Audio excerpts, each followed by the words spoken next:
Assalamualaikum warahmatullahi wabarakatuh. Perkenalkan, nama saya Sinta Rahayu Mulyana dengan NIM 20210154, kelas B1 non-reguler 2020, Prodi Pendidikan Bahasa dan Sastra Indonesia. Di sini saya membuat media pembelajaran mind mapping. Mind mapping sendiri yaitu teknik visual yang digunakan untuk mempresentasikan ide dan informasi dalam bentuk diagram berpola. Biasanya dimulai dari satu konsep pusat yang dihubungkan dengan cabang-cabang yang menyebar ke subtopik atau ide terkait. Mind mapping membantu memperjelas hubungan antar ide, meningkatkan kreativitas, dan mempermudah pemahaman serta ingatan. Mind mapping memberikan manfaat bagi siswa, antara lain yaitu mind mapping membantu siswa memahami konsep dengan menyajikan informasi secara visual. Lalu, siswa juga dapat mengekspresikan ide kreatif mereka dengan bebas dalam bentuk mind mapping.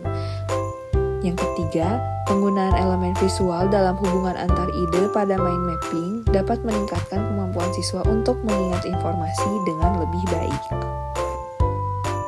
Mind mapping memanfaatkan aspek visual dan auditori yang menciptakan pengalaman belajar yang lebih beragam. Dan penggunaan mind mapping dapat membuat proses belajar lebih menarik dan interaktif, juga meningkatkan keterlibatan siswa dalam pembelajaran.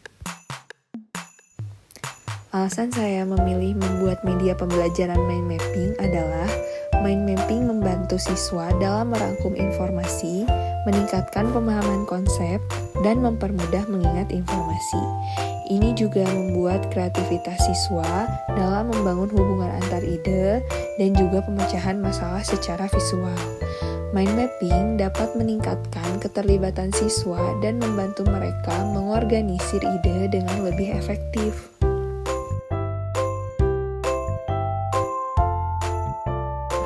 Di sini saya menggunakan aplikasi Canva untuk membuat media pembelajaran mind mapping. Canva juga memiliki kelebihan, yaitu Canva menyediakan berbagai template mind mapping yang menarik dan dapat disesuaikan, juga membantu siswa dalam membuat mind mapping dengan desain visual yang menarik. Canva juga menawarkan berbagai elemen desain seperti icon, bentuk, dan gambar yang dapat digunakan untuk memperkaya dan mempersonalisasi mind mapping. Siswa juga dapat berkolaborasi secara online yang memungkinkan mereka untuk bekerja sama dalam membuat mind mapping bersama-sama, bahkan dari lokasi yang berbeda. Canva juga memberikan fleksibilitas dalam penyesuaian warna, teks, dan tata letak yang memungkinkan siswa menyesuaikan mind mapping sesuai dengan preferensi dan kebutuhan mereka. Lalu, Canva juga dapat diakses melalui berbagai perangkat, termasuk perangkat seluler, yang memungkinkan siswa untuk membuat dan mengedit mind mapping di mana saja.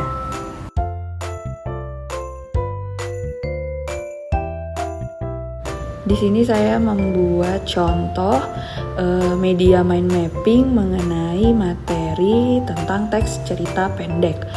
Bisa dilihat di slide sebelumnya. Ada tujuan pembelajaran dari teks cerita pendek, lalu ada struktur teks cerpen, yaitu meliputi abstrak, orientasi, komplikasi, evaluasi, resolusi, dan koda.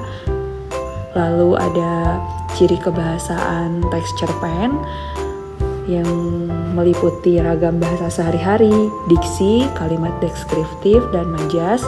Lalu ada langkah-langkah dalam menyusun teks cerpen. Yang pertama ada observasi, tema dan judul, tokoh dan penokohan, alur, sudut pandang, konflik, dan juga latar cerita.